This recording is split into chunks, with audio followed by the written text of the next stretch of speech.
여러분 안녕하세요. 반갑습니다. 오늘은 7월 31일 수요 성경 공부 시간입니다. 사도행전 속으로 37번째 시간 오늘도 함께 달려보도록 하겠습니다. 자, 초대 예루살렘 교회 이후에 최초로 이방인 지역에 헬라 사람들이 중심으로 한 교회가 세워지게 되죠. 바로 시리아 지역의 안디옥 교회가 세워집니다. 그 지역 그 교회에서 이제 초대 목회자로 예루살렘 교회에서 파견해 보낸 바나바와 그리고 또 그곳에서 성경을 가리켰던 사울, 이제 바울이 되죠. 그 두 사람을 성령께서 지시한 대로 따로 세워서 그들에게 안수하여 최초로 선교사로 파송을 하게 되죠. 자, 그리고 그들이 이제 떠나게 된 곳이 바로 이제 지도를 보죠. 한번 보죠. 아, 자, 이 안디옥에서 이제 이 안디옥에서 이들이 실루기아라는 곳으로 내려가서 이곳을 배를 타고 이 구브로 섬으로 도착을 하게 되죠. 이 살라미라는 곳에 도착을 하게 되는데 이 구브로 섬이 바로 이 바나바의 고향이기도 합니다. 이 살라미에서 누구를 만나느냐 하면은 바나바의 조카 생질이었던 마가 요한을 만나게 돼서 그가 이제 이들의 수행원으로 합류하게 됩니다. 그리고 이제 이 살라미에서 파포스, 이 바보라는 곳에 이 구브로 섬의 당시의 도읍이었던 이 바보라는 곳에 도착을 해서 이곳에서 총독 서기오 바울에게 전도를 하여 그가 예수 그리스도를 믿는 놀라운 역사가 나타나게 되죠. 자, 그리고 이 바보에서 배를 타고 이 밤빌리아 버가라는 곳에 도착을 합니다. 그런데 이곳에서 참으로 안타까운 일이 일어나죠.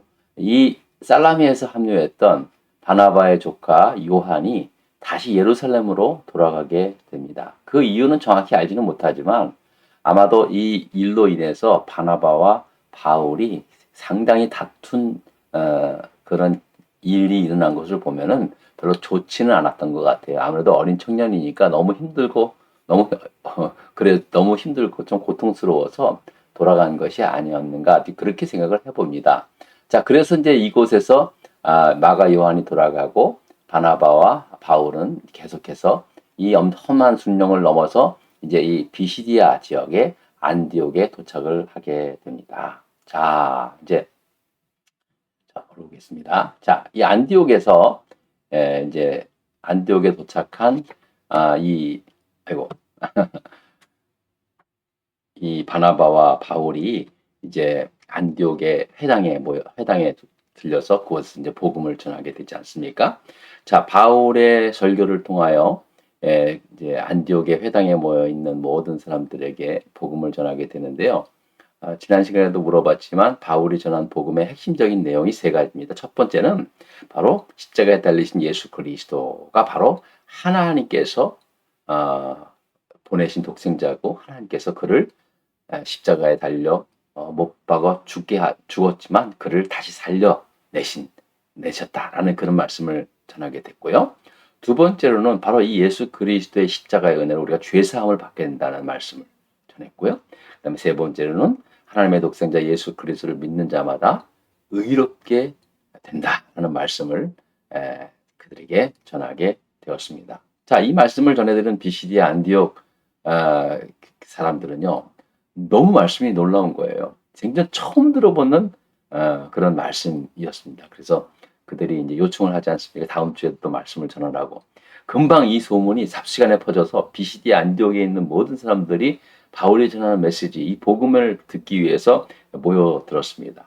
그래서 그 결과 사도행전 13장 48절 49절의 말씀을 보면은요. 이방인들이 듣고 크게 기뻐하여 하나님의 말씀을 찬송하며 영생 주시기로 작정된 자는 다 믿더라. 하나님께서 택하신 모든 백성들은 다 믿더라라고 말씀을 드렸고요. 그다음에 이 49절에 보니까요.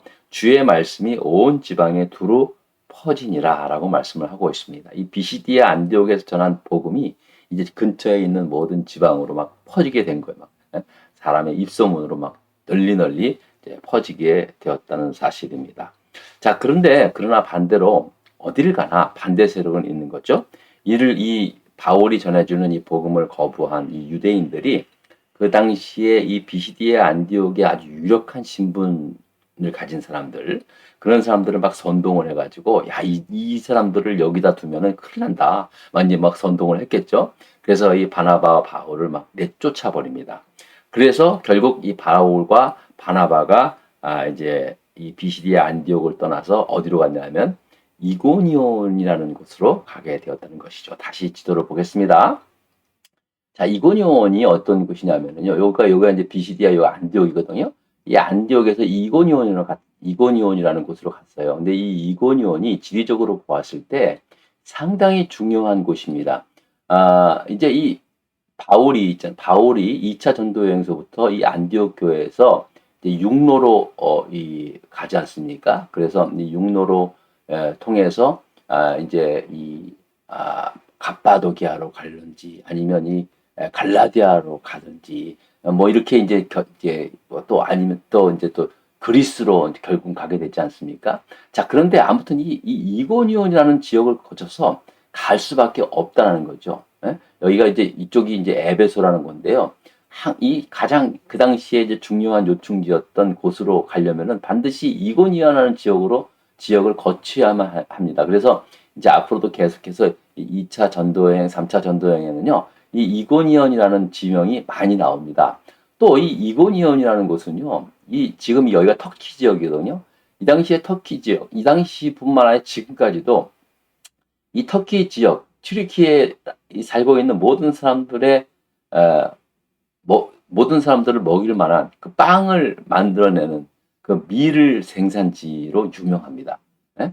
이 비시디아 안디옥 산맥에서 흐르는 이 엄청난 이 수량으로 말미암아 굉장히 비옥한 땅이에요. 우리나라 말하면 이 김제평양 같은 곳입니다. 그래서 아주 이 이고니아는 굉장히 풍요롭고 교통 요지였음을 알게 됩니다. 자, 이곳에서 이제 복음을 증거하게 됩니다. 자, 그러면 이곳에서 어떤 일이 났을까요? 문제 1번을 보겠습니다. 비시디아 안디옥에서 이고니온으로 간 두 사람 바나바와 바울을 통해 어떤 일들이 이고니온에서 일어나게 되었습니까? 라는 그러한 질문입니다. 자, 보십시다. 이제 아까 지도에서 보셨지만은요, 예, 비시디아 안디옥에서 정말 엄청난 복음의 역사가 나타났지만 결국은 또 반대자들에 의해서 이동하게 되죠. 이고니온으로 간 이 바나바와 바울 역시 똑같이 이제 유대인들이 모이는 회당으로 들어가서 복음을 전하게 됩니다. 자, 또 한번 보도록 하겠습니다. 그래서 어떤 일들이 났는가 말씀을 좀 보도록 하겠습니다. 1절부터 보겠습니다. 자, 말씀을 제가 보도록 하겠습니다. 여러분들 함께 보실까요? 자, 1절 읽습니다. 이에 이고니온에서 두 사도가 함께 유대인의 회당에 들어가 말하니 유대와 헬라의 허다한 무리가 믿더라 라고 말씀을 하고 있습니다. 자, 그러니까 이미 유대인의 그 회당 안에는요, 누가 있었어요? 유대인들도 있었지만은 헬라인들도 있었다는 거예요. 어쩐 일이죠? 유대인들과 결혼한 헬라인 사람들도 있었을 것이고, 또 유대교를 개종한 헬라인들도 있었을 것이고, 또 궁금해서 또 와본 사람들도 있었을 것이고, 아무래도 그 지역이 이방 지역이다 보니까 유대인의 회당이라 할지라도 유대인들과 헬라인들이 꽤 있었다라는 것입니다. 자, 그곳에서 이제 복음을 전하니까 많은 사람들이 바울이 전한 복음을 믿게 되었다라는 말씀입니다. 자, 그리고 게다가 어떤 일들이 일어나냐면 3절 또 보겠습니다. 3절 말씀을 보죠. 두 사도가 오래 있어 주를 힘입어 담대히 말하니 주께서 그들의 손으로 표적과 기사를 행하게 하여 주사 자기 은혜의 말씀을 증언하시니라고 말씀을 하고 있습니다. 표적과 기사가 나타났다는 거예요. 예? 여러분 놀라운 거죠? 그죠? 말씀을 증거할 때, 복음을 전할 때 표적과 기사가 나타나요. 이거 금상첨화죠, 그냥 진짜. 여러분 안 그랬겠습니까? 저도 좀 이런 일들이 막 우리 교회에 나타났으면 얼마나 좋을까. 그런 기대, 그런 기도 많이 하고 있습니다. 근데 여러분, 것이 있습니다. 우리가 간혹 이제 이걸 좀 약간 솔직히 좀 혼동될 때가 많이 있는데 그런 사람들이 많이 계세요. 표적과 기사는 예수 그리스도의 복음은 아니라는 거예요. 예수 그리스도의 복음이 증거할 때 표적과 기사가 나타납니다. 어떤 은사도 나타나고 체험도 막 역사가 나타나고요. 그런데 이게 순서가 바뀌어지면 안 되는 거예요. 마치 표적이 일어나고 막 은사가 체험을 하고 막 그런 신비적인 역사가 막 나타나는 것이 이게 진짜 복음의 역사다라고 그렇게 생각하는 사람들이 많이 있어요. 이게 좀 잘못된 거죠. 거꾸로 된 거죠. 아니 복음이 그 증거될 때 표적과 기사가 나타날 수도 있지만 또 그렇지 않을 수도 있는 거예요. 예? 사실은요 반드시 나타나긴 나타납니다. 그런데 그 나타나는 그 역사들이 금방 동시에 나타날 수도 있지만 사실 대부분의 역사들은요 복음을 전했는데 아무런 반응도 없어. 그러다가 나중에 세월이 흐르다가 10년, 20년 뒤에 복음의 열매가 맺어지는 경우가 얼마나 많은지 몰라요. 대부분 다 그렇습니다. 대부분 다. 아니 저도 말씀을 전하면서 막 그냥 막 병자가 일어나고 막 그냥 역사가 나타나면 얼마나 좋겠습니까? 그 저도 원하는 바죠. 근데 그렇지 않은 경우가 대부분이라는 거예요. 근데 너무 저 은사 체험, 신비 체험만을 위주로 하다 보면은 너무 막 그냥 이게 집회 때마다 뭘 받아야 되고 뭐가 경험을 해야지 뭔가 좀 은혜를 받고 뭔가 좀 이렇게 시원한 것 같은 그런 식으로 자꾸만 길들여지면요. 그게 큰일 나다는 거예요. 그러니까 여러분 제가 말씀을 드리고 싶은 건 이겁니다. 복음을 전할 때 예수 그리스도의 복음이 증거될 때는요. 반드시 표적과 기사가 나타납니다. 그런데 동시에 막 그 자리에서 나타날 수도 있지만 복음이 전하면요. 반드시 하나님의 말씀이 뿌려진 곳에는요. 반드시 열매가 그 말씀이 심겨진 곳에는요. 반드시 열매가 생기게 마련입니다. 근데 그 과정이 금방 일어날 수도 있지만 대부분 시간이 흐르고 또 여러 가지 일들을 통해서 결국은 열매로 나타날 수 있다는 거예요. 이게 여러분 굉장히 중요한 표적입니다. 그러니까 여러분 복음이 전하는 게 중요한 거예요. 표적과 기사는요. 좀 나중에 좀 생각해 보자고요. 저도 이제 이곳에 12년 전에 만 12년, 지금 만 12년 목회를 하고 있습니다. 그런데 처음에 왔을 때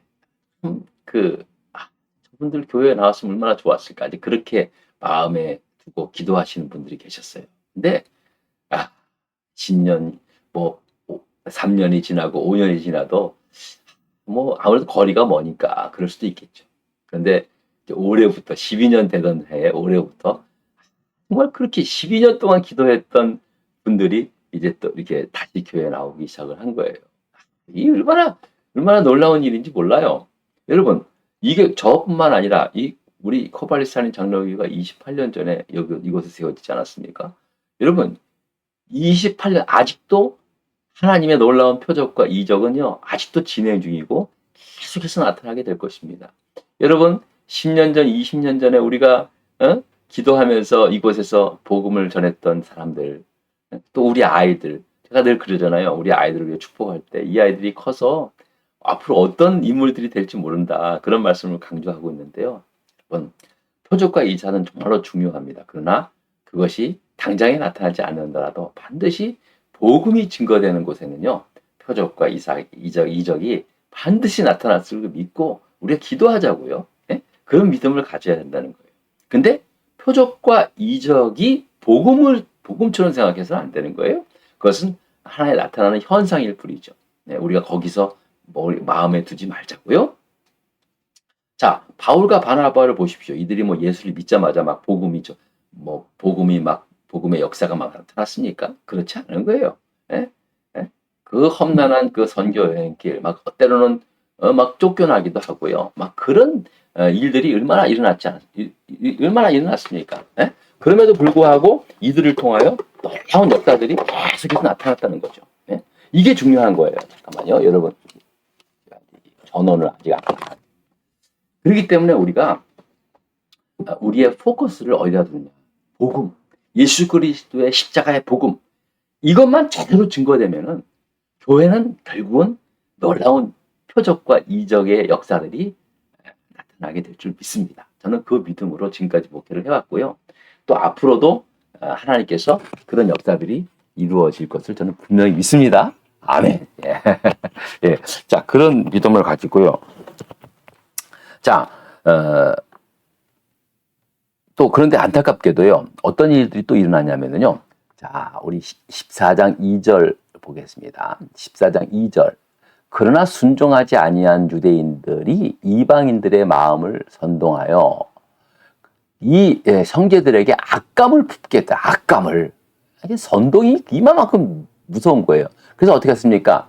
그 시내 4절입니다. 그 시내의 무리가 나뉘어 유대인들을 따르는 자도 있고 두 사도를 따르는 자도 있더라. 나누어지게 되었다는 거예요.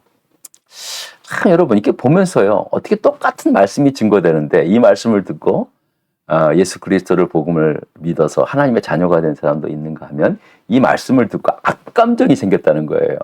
참 희한하죠? 여러분 똑같이 복음의 말씀을 들었음에도 불구하고 한 사람은 이를 받아들여 하나님의 자녀가 되고 한 무리들은요. 이 말씀이 그들의 마음에 악감정이 생기는 말씀이 되었다는 거예요. 여러분 이게 정말로 중요합니다. 우리 생각은 그렇죠. 여러분 이게 굉장히 중요한 이해를 해야 여기서 굉장히 중요한 하나님에 대한 이해를 해야 되는 거예요. 우리는 아니 하나님이 살아계시는데 왜 이렇게 악한 일들이 일어나는가? 왜 하나님이 살아계시는데 왜 저 사람은 변화되지 못하는가? 이런 생각을 많이 하잖아요. 여러분 원인이 어디에 있습니까? 인간에게 있는 거예요. 사람의 마음에 있는 거예요. 그만큼 여러분 사람의 마음이 있잖아요. 마음밭이 그렇게 중요한 거예요. 복음의 말씀이 증거되었을 때 이 말씀이 역사하여서 정말로 하나님의 말씀이 뿌려지고 싹이 나고 열매가 맺는 그러한 정말로 마음밭이 있는가 하면요. 오히려 악감정이 생겨서 방해 세력으로 그렇게 될 수도 있다는 겁니다. 여러분 이건 누구는 예외 없습니다. 처음에는 옥토밭이 되었지만 여러분 영원한 옥토밭은 없습니다. 조금만 내버려두면요. 참 신기해요. 나는 너무 놀라운 건요. 여러분들 텃밭 좀 해보셔서 알겠지만요. 분명히 텃밭 아주 옥토밭이에요. 잘 만들어 놨어요. 근데 1년, 2년 농사 안 짓잖아요. 거기다 뭐 안 심잖아요. 아니 돌멩이가 왜 생겨 거기에. 아니 돌멩이가 들어갈 리가 없는데 참 신기해요. 네? 그러니까 옥토밭이 되었다고 해서 여러분 너무 저거 안심하지 말고요. 또 내가 내 마음속에 심령 가운데 내 심령이 뭐 자갈밭도 같고 뭐 가시덩굴 같이 많다 그래도 실망할 필요 없어요. 갈아엎으면 되는 거예요. 날마다 갈아엎으면 거예요.